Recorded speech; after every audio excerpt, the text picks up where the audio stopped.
हम स्टार्ट कर रहे हैं 2.1 from the unit number 2। Unit number 1 से रिलेटेड ऑल वीडियोस मेरे चैनल पे हैं। आपको एक प्लेलिस्ट उसकी यूनिट नंबर 1 की मिल जाएगी, सो आप वहां से उस यूनिट नंबर 1 को सीख सकते हैं।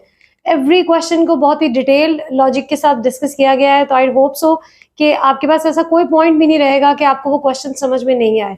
After that you are a student. अगर आपके हिसाब से कोई ऐसे पॉइंट है जो मैंने डिस्कस नहीं किया, तो आप उस पॉइंट को कमेंट करके मुझसे डिस्कस कर सकते हैं।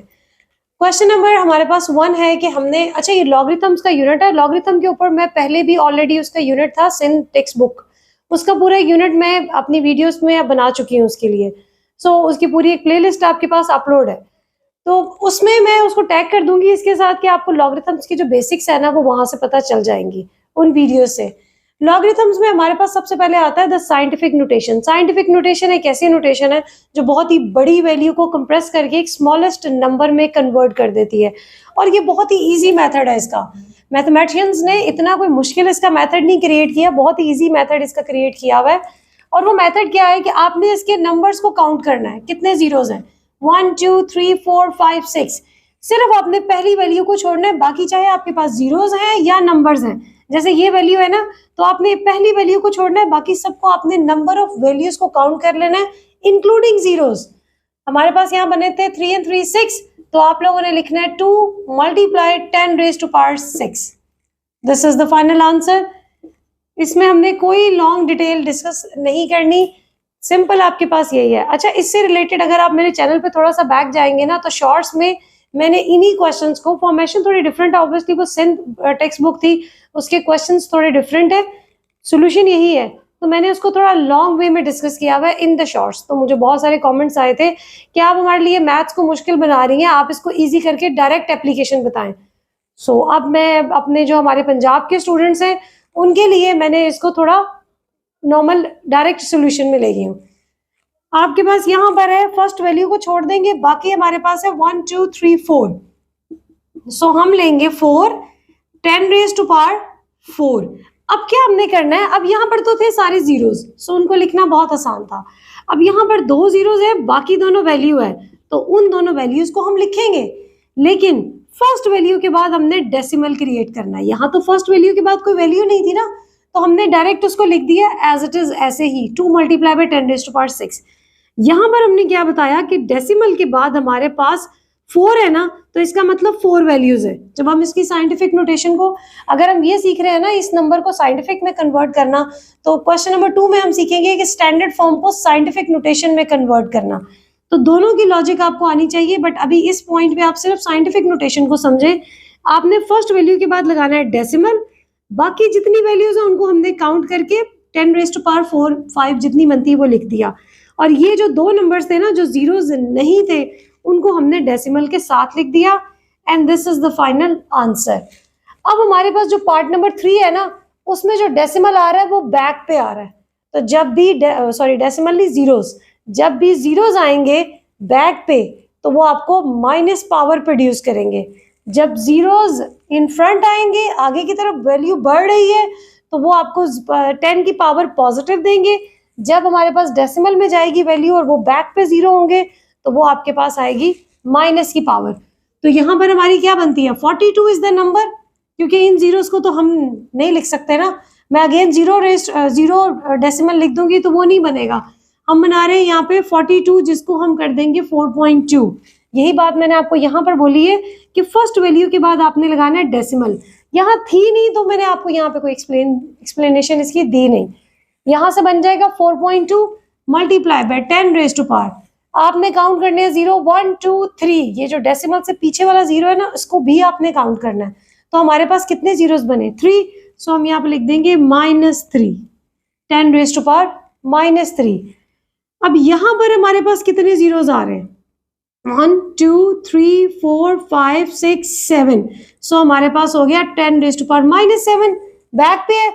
अब आते हैं इसके नंबर की तरफ, नंबर सिर्फ एक है, so 9 will be as it is. ये जो माइनस है ना, ये आपको बता रहा है कि जब आप इसको स्टैंडर्ड फॉर्म में कन्वर्ट करेंगे तो जीरोस पीछे की तरफ आएंगे। अब यहाँ पर हमारे पास है ये साइंटिफिक नोटेशन, आपको लग रही होगी, आप कहेंगे ये तो ऑलरेडी हमें साइंटिफिक नोटेशन में दिया हुआ है। साइंटिफिक नोटेशन की सबसे बेस्ट जो हमारे पास फॉर्मेशन है, या जो साइंटिफिक नोटेशन में जब भी क्वेश्चन में लिखा जाता है, तो उसका क्या होता है, multiply by 10 raise to power में लिखा जाता है। अब ये देखिए कितना बड़ा नंबर है, इतना छोटा सा हो गया, ये इतना बड़ा नंबर है, छोटा सा हो गया, 10 रेज़ टू पावर में लिख लेंगे ना तो वो आपके लिए ईजी हो जाता है। अब यहाँ देखने में लग रहा है कि ये आपके पास साइंटिफिक नोटेशन में ऑलरेडी है, तो क्या यही आंसर होगा? नहीं, हमारे पास फर्स्ट वैल्यू के बाद डेसिमल नहीं है, सो हमें डेसिमल को क्रिएट करना है। सो क्या करेंगे, 7.3। अब यहाँ जब मैंने डेसिमल क्रिएट किया तो मेरे पास एक वैल्यू है, 3 जीरोस उन्होंने ऑलरेडी दे दिए हैं, तो एक मैं और उसमें ऐड कर दूंगी तो मेरे पास कितने हो जाएंगे, 4। This is the final answer. क्या किया हमने, 73 में हमने यहाँ पर डेसिमल क्रिएट किया, 7.3 बनाया, तो पॉइंट के बाद अब यहाँ पर क्या कर रहे हैं हम, इसमें देखिए फर्स्ट वैल्यू के बाद डेसिमल है तो इन दो वैल्यूज को हमने इस पावर में इंक्लूड किया, 1 2 3 4 हमने इस पावर में इंक्लूड किया। इसी तरह पॉइंट के बाद इस वैल्यू को हमें इस पावर में इंक्लूड करना है। अगर मैं इसको एक और तरीके से आपको करके दिखाऊं तो ये इस तरीके से बनेगा, 73 multiply by 10 raise to power 3 है, 10 raise to power 3 means 3 time zeros, 1 2 3। आप बनाए इसको इस तरह, शायद आपको इजी हो जाए। 7.3 फर्स्ट वैल्यू को छोड़ के बाकी कितनी वैल्यूज है, 1 2 3 4, so multiply by 10 raise to power 4। वही चीज है जो मैंने आपको डायरेक्ट फॉर्म में बताई, अब उसको हमने और सिंप्लीफाई फॉर्म में देख ली। नंबर 6 जो है ना वो सबसे डिफरेंट है। पार्ट नंबर 6 में हमें क्या दिया हुआ है, एक तो हमें बैक पे वैल्यू दे दी है, मतलब बैक पे डेसिमल दे दिए, जब बैक पे डेसिमल नहीं, बैक पे जीरो, जब हमें बैक पे जीरो देते हैं तो हमारी पावर नेगेटिव आती है। दूसरा हमें 10 रेज़ टू पावर भी उन्होंने गिवन दे दिया उसमें, फिर उसके बाद हमें इसमें डेसिमल भी क्रिएट करना है। सो इन सारे क्वेश्चंस का जो हमें एक सम अप है ना वो हमें इसके अंदर दे दिया है। अब इसमें 2-3 चीजें हमने करनी है, सो बी अटेंटिव कि हमने किस तरीके से करना है। सबसे पहले हम यहाँ पर, फिलहाल मैं इसकी फॉर्मेशन को चेंज नहीं कर रही हूँ जैसे हमने इसकी फॉर्मेशन को चेंज किया है, बट इस पार्ट तक आने तक आपको कुछ ना कुछ इसकी समझ आ चुकी है कि हमें कैसे करना है। तो मैं इसको लिख रही हूँ 65 multiply by 10 raise to power -1। Decimal के बैक हमारे पास कितना जीरो है, एक जीरो। जैसे हमारे पास यहाँ डेसिमल की बैक पे कितने जीरोस थे, हमने सारे जीरोस काउंट किए तो हमारे पास आया -7। सो यहाँ पर मेरे पास डेसिमल से पहले एक जीरो है तो वो मैंने लिख दिया एक जीरो के साथ। अब क्या है, multiply by 10 raise to power 2 हमारा एज इट इज है, उसको हमने अभी जो क्वेश्चन में गिवन था।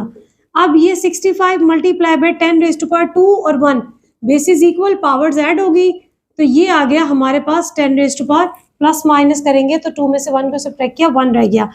अब हमने इसको साइंटिफिक नोटेशन में तो अभी कन्वर्ट करना है, अभी तक हमने एक चीज को सॉल्व किया तो ये हो गया 6.5। अब अच्छा इसको चेंज कर सकते हैं हम यहाँ से, ये हमारे पास हो गया 650, 10 रेज़ टू पावर 1 है तो एक जीरो आ गया हमारे पास, ठीक। अब हम बनाएंगे 6.5 मल्टीप्लाई बाय, अब पहली वैल्यू के बाद कितने जीरोस हैं, 2, यानी कि 2 वैल्यूज हैं, तो हमारे पास आ गया 6.5 multiply by 10 raise to power 2।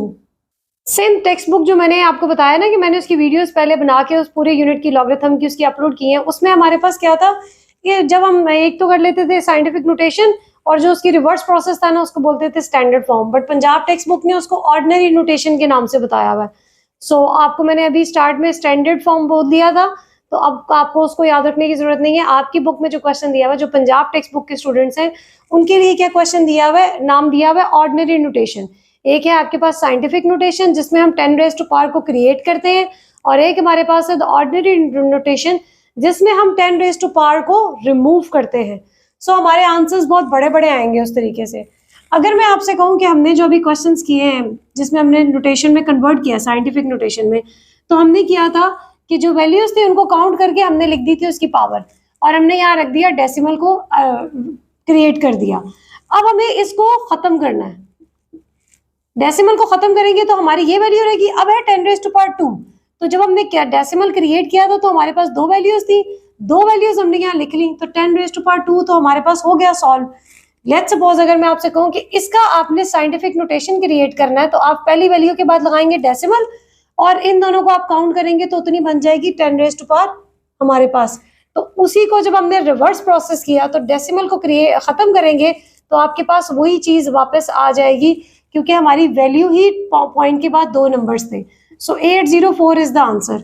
इसका थोड़ा सा ना लॉन्ग मेथड भी है, हम उसको भी डिस्कस कर सकते हैं। लॉन्ग मेथड इसका क्या है, 8.04 में से डेसिमल को किया अरेज, तो हमारे पास डेसिमल के बाद है 2 वैल्यूज, तो हमने 2 जीरोस क्रिएट कर दिए। Multiply by 10 raise to power 2, 10 raise to power 2 का क्या मतलब है 2 टाइम्स 0, तो 100 100 100 से कैंसिल होके आपके पास अगेन 804 ही आंसर आया है। सो आप इस मेथड को भी याद रख सकते हैं, ये आपके पास एक डायरेक्ट इसका आंसर है। So totally up to you कि आप कौन सा वाला मेथड याद रखना चाहते हैं। अब इसको अगर मैं देखूं तो हमारे पास जब हमने इसको साइंटिफिक नोटेशन में कन्वर्ट किया था तो हमने पहली वैल्यू के बाद लगाया 0, बाकी जितनी वैल्यू पहली वैल्यू के बाद लगाया डेसिमल, बाकी जितनी वैल्यूज थी उनको काउंट करके हमने 10 की पावर क्रिएट कर दी। अब जो 10 की पावर्स हमने क्रिएट की थी उसमें जीरोस भी काउंट कर रहे थे, उसमें नंबर्स भी काउंट कर रहे थे जो फर्स्ट वैल्यू के बाद थे। तो यहाँ पर है 7 में से 2 नंबर्स यहाँ पे ऑलरेडी पड़े हैं, तो पीछे कितने नंबर बच गए 7 में से 2 को सब्ट्रैक्ट किया तो हमारे पास रह गया 5। सो डेसिमल हो गया इसका खत्म। 2 वैल्यूज ये हैं, हमें 7 जीरोस लगाने हैं, लेकिन 7 में से 2 हमारे पास वैल्यूज हो चुकी, तो पीछे रह गया हमारे पास 5 zeros. 1 2 3 4 5, this is the final answer. अब मैं इसको भी आपको उसी तरीके से करके दिखा देती हूँ। 10 रेज़ टू पावर 7 का मतलब है 7 जीरोस, 1 2 3 4 5 6 7। यहां से डेसिमल को इरेज किया तो नीचे आया 100, 2 जीरोस से कैंसल, तो क्या रह गया 177, 1 2 3 4 5, 1 2 3 4 5।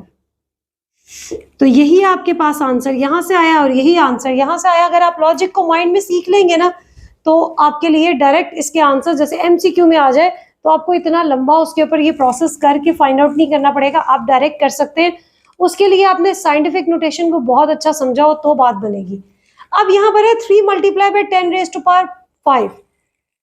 3 के बाद कोई नंबर नहीं है। हमने जो सबसे पहला पार्ट किया था अभी साइंटिफिक नोटेशन का उसमें सिर्फ 2 नंबर था और बाकी सारे जीरोस थे। इसी तरह यहाँ पे 3 नंबर है, बाकी 5 जीरोस है, 1 2 3 4 5। This is the answer. यहां पर जाएं तो ये आ गया -6। माइनस की पावर का मतलब है कि बैक पे जीरोस है, सो 6 लिखा हुआ है। अच्छा, इसमें जो 6 लिखा हुआ है ना वो 6 सारे जीरोस है।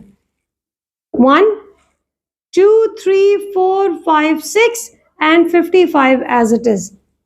इसको भी आप सॉल्व करेंगे तब भी आपके पास यही सिचुएशन बनने वाली है। चलें सॉल्व करते हैं। 5.5 multiply by 10 raise to power -6, ये हो जाएगा 50। डेसिमल को इरेज करेंगे तो हमारे पास आ गया नीचे 10। अब ये 10 के पास पावर पॉजिटिव है, जब ये ऊपर जाएगा तो इसकी पावर हो जाएगी नेगेटिव। तो क्या बन गया यहाँ से 10 raise to power minus minus plus -7। इसका मतलब पीछे बैक पे 7 जीरोस हमारे पास आए। तो 1 2 3 उसमें ये भी काउंट है। जब हम इसके 7 जीरोस को देखेंगे ना तो हम इसको भी काउंट कर रहे हैं। 1 2 3 4 5 6 यहाँ पर लग गए, 7 ये नंबर आ जाएगा। ठीक, तो अभी आपके पास अगेन वही ऑप्शन है, आप क्या इसमें से करना चाहते हैं उसको आप उस तरीके से कर सकते हैं। बट ज्यादा इजी ये है कि आप इसी चीज को सीख लें। माइनस की वैल्यू तो है ही बहुत इजी, सिर्फ आपने बैक पे जीरोस लगाने और ये डेसिमल इरेज हो गया। यहां से अगर हम देखेंगे तो आपने वही -2 है, बैक पे जीरोस लगाने, कितने जीरोस है 2, 0.0, 2 जीरो हो गए, 1 5 को हमने एज इट इज लिख दिया। This is very easy. मुझे इस वाले से ज्यादा इजी ये भी लगता है ये भी अपनी जगह पे बहुत इजी, लेकिन इसमें हमें जीरोस को भी काउंट करना होता है और वैल्यूज को भी काउंट करना होता है। इसमें हमने सिर्फ पावर्स को उसको देखना है। यहां से हमारे पास क्या आ जाएगा -5 है, सो 1 2 3 4 5 और साथ में आ गया 4। ये आपके पास आंसर बन गए इनके। Question number 3 is the speed of the light is approximately 3 multiply by 10 raise to power 8 metre पर second, express it in the standard form. अब उन्होंने फिर से स्टैंडर्ड फॉर्म वर्ड वापस ले आए हैं। I don't know what book में क्या करना चाह रहे हैं, वो एक ही चीज के दो नाम दे रहे हैं। ऑर्डिनरी नोटेशन भी उन्होंने नाम दिया है, अब वो स्टैंडर्ड फॉर्म वर्ड पे वापस आ गए। तो आई थिंक आपकी प्रीवियस बुक में भी यही है, 2025 में उन्होंने न्यू बुक जनरेट की है तो वहां पे उन्होंने बना दिया, कहीं कहीं जो नए क्वेश्चंस बनाए उस पर ऑर्डिनरी नोटेशन लिख दिया है और जो पुराने क्वेश्चन एज इट इज चल रहे हैं वो स्टैंडर्ड फॉर्म में ही चल रहे हैं। तो उसके बाद आपके पास अब ये क्वेश्चन में कोई इतना लेंथी क्वेश्चन नहीं है, उन्होंने जस्ट एक स्टेटमेंट क्रिएट की है जिसमें कुछ भी आपको सॉल्व नहीं करना। सिर्फ आपने इस वैल्यू को जो कि 3 multiply by 10 raise to power 8 metre पर सेकेंड, इसको आपने स्टैंडर्ड फॉर्म में कन्वर्ट करना है। तो स्टैंडर्ड फॉर्म के लिए सीधा हमने जीरोस काउंट करने 8 है, 1 2 3 4 5 6 7 8 एंड मीटर पर second, this is the answer. Next आपके पास है the circumference of the earth at the equator is about to this number metres express in scientific notation. अब वो कह रहे हैं, पिछला क्वेश्चन था आपका स्टैंडर्ड फॉर्म में कन्वर्ट करना था, अब वो कह रहे हैं इसको साइंटिफिक नोटेशन में कन्वर्ट करें। तो आप इसकी ना पूरी स्टेटमेंट यहाँ लिख दीजिएगा, the circumference of the earth is में जाके इक्वल आ जाएगा, और आगे ये 400075123। अच्छा, जीरोस को हमेशा काउंट करके लिखा करें, डायरेक्ट देखने से मत क्या करें कि अच्छा इतने हैं।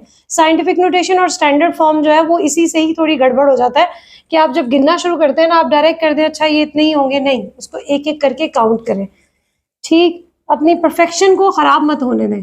अब इसको मैं जब हम लिखेंगे ना साइंटिफिक नोटेशन में, तो हमें इसका आइडिया है कि हमने पहली वैल्यू को छोड़ना है और बाकी सबको काउंट कर लेना। 1 2 3 4 5 6 7, तो हमारे पास आ गया 4.10⁻⁷। अब ये जो 75 है ना, इट्स इन द मिडल, तो हमें इन दो जीरोस को भी इसके साथ लिखना होगा। This is the final answer. दोबारा से देखिए, हमने पहली वैल्यू को एज इट इज रखा, इन सारी वैल्यूज के नंबर ऑफ वैल्यूज काउंट करके हमने जीरोस की 10 की पावर क्रिएट कर दी। अब हमारा ये जो 75 है ना, this is in the middle, 2 zeros ये भी है। अगर ये 2 जीरोस बाद के होते तो हम इनको छोड़ के 4.75 हमारे पास आ जाता, पर हमें क्या करना है, अब इन दो जीरोस को साथ लेके चलना है, तो डेसिमल 2 जीरोस ये और 75 इज द आंसर। अब सोल्यूशन इसमें भी कुछ और नहीं है, तो आपके पास बस यही है कि इसकी हर वैल्यू, अब जैसे मैंने इसकी मीटर्स को मिस कर दिया, उसको लिखे, आंसर वर्ड लिखे, पीछे एक स्टेटमेंट पूरी लिखे, यही को इसी स्टेटमेंट को दोबारा लिख दिया, the circumference of the earth equator is about this one. The diameter of the Mars is 6.779 multiplied by 10⁻³ expressed in the standard form। अच्छा, स्टैंडर्ड फॉर्म में जब हम उसको कन्वर्ट करते हैं ना, फिर हमारे पास 2-3 स्टेप्स जनरेट हो सकते हैं उसको एक्सप्लेन करने के लिए। यहाँ पे आप पूरी इसकी स्टेटमेंट लिख लीजिएगा, 79 मल्टीप्लाई बाय 10⁻³। इनमें कोई डिफरेंट और सोल्यूशन नहीं है। आपको वर्ड प्रॉब्लम्स देख के लग रहा है कि हमें ये उन्होंने कोई रियल लाइफ एग्जांपल्स में हमें कोई सोल्यूशन उन्होंने पॉसिबल दिया हुआ है, नहीं, करना सिर्फ फॉर्मेशन को ही चेंज करना है, बट वो वर्ड्स ऐसे यूज कर रहे हैं कि आपको पता चले कि साइंटिफिक नोटेशन और स्टैंडर्ड फॉर्म ये कहाँ कहाँ अप्लाई होती है। सो आपके पास इसकी रियल लाइफ एग्जांपल्स भी आ गई। अब इसको चेंज करने के लिए हम डायरेक्ट भी लिख सकते हैं, 10⁻³ है, इसका मतलब 3 नंबर ऑफ वैल्यूज थी, ऑलरेडी ये 3 ही है, तो ये 6779 इसका फाइनल आंसर है। 6779 ही इसका फाइनल आंसर है। बट मैं आपको इसका थोड़ा सोल्यूशन कर देती हूँ। इसमें क्या करें, 6.779 है, डेसिमल को इरेज किया तो हमारे पास ये 3 वैल्यूज है, 300 आगे, डेसिमल इरेज, और 10⁻³ का मतलब भी यही है कि आपने 10 को 3 टाइम्स करेंगे तो 1000 आएगा। ये पूरी वैल्यू इससे cancel, 6779 kilometres is the final answer of standard form. ठीक, diameter of the earth is about to this kilometers expressed in the standard form, so 1.2756 multiplied by 10⁻⁴। Let's, अब ये 10⁻⁴ है, 4 वैल्यूज ही हैं, तो इसका आंसर भी आना है 12756। ठीक, अगर यहाँ पर वैल्यू कुछ ज्यादा होती, लेट्स सपोज यहाँ पर 6 होता, तो 4 नंबर ये है, 6 जीरोस में से हमारे पास 2 नंबर्स बच रहे हैं, तो 2 जीरोस इसके साथ आ जाएंगे। ठीक है, अब इसको जरा हम थोड़ा लॉन्ग में ले जाते हैं, अदरवाइज डायरेक्ट भी आपके पास इसका आंसर बनता है। डेसिमल को इरेज करेंगे तो 1 2 3 4, 1 2 3 4, ये 4 पावर है तो 4 जीरोस, ये 4 4 पूरे कैंसिलेशन पॉसिबल है। सो ये आ गया इसका आंसर, किलोमीटर्स में था, and this is the final answer. अच्छा, ये है question number 6। So this is the last exercise of the question, last question of the exercise 2.1। ये थी हमारी साइंटिफिक नोटेशन और हमारे पास स्टैंडर्ड फॉर्म या ऑर्डिनरी नोटेशन से रिलेटेड एक्सरसाइज लॉगरिथम्स में। अब इसके बाद हम करेंगे एक्सरसाइज 2.2। उसकी वीडियो देखने के लिए आपको करना होगा चैनल को सब्सक्राइब, लिंक को शेयर करें, जब तक आपके पास वीडियो का नोटिफिकेशन आ जाए कि ठीक है जी इसकी नेक्स्ट वीडियो अपलोड हो चुकी है 2.2 से रिलेटेड। बहुत ईजी एक्सरसाइज है, हमने सीखनी है वहां पे एक्सपोनेंशियल फॉर्मेशन और लॉगरिथमिक फॉर्मेशन। सो एक्सपोनेंट से ही, पावर्स से ही हमारा लॉगरिथम निकला हुआ है, और लॉगरिथम जो है उसकी बहुत ज्यादा एप्लीकेशन है। जैसे आपको उन्होंने दे दिया the diameter of the Mars, इसका मतलब जो प्लैनेट्स पे काम करते हैं वहां पे लॉगरिथम की एप्लीकेशन है, और इसी तरह the diameter of the earth. So जो प्लैनेट से रिलेटेड कुछ ऐसे पॉइंट्स हैं जहां पर लॉगरिथम यूज होता है। Most of the time students का यही क्वेश्चन होता है, आप हमें रियल लाइफ एग्जांपल बताएं, रियल लाइफ एग्जांपल बताएं। रियल लाइफ एग्जांपल ये है, ये आपको बुक में भी वो दे रहे हैं, जो मैथमेटिशियंस जिन्होंने बुक बनाई है ना, उन्होंने बुक बिल्कुल क्वेश्चंस में नहीं बना दी है, उन्होंने रियल लाइफ एग्जांपल्स भी बीच में डाली हैं। सो टीचर्स आपको वो एक्सप्लेन करते हैं कि वो रियल लाइफ एग्जांपल को हमने सॉल्व कैसे करना है।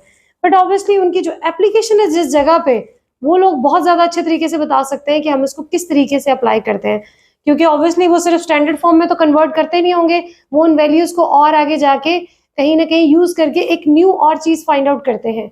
सो नेक्स्ट वीडियो तक के लिए आपको करना होगा चैनल को सब्सक्राइब, लाइक और लिंक को शेयर करें। जिन स्टूडेंट्स को 2.1 से रिलेटेड कोई प्रॉब्लम है तो आपके जरिए उनकी भी प्रॉब्लम सॉल्व हो जाएंगी। Thank you.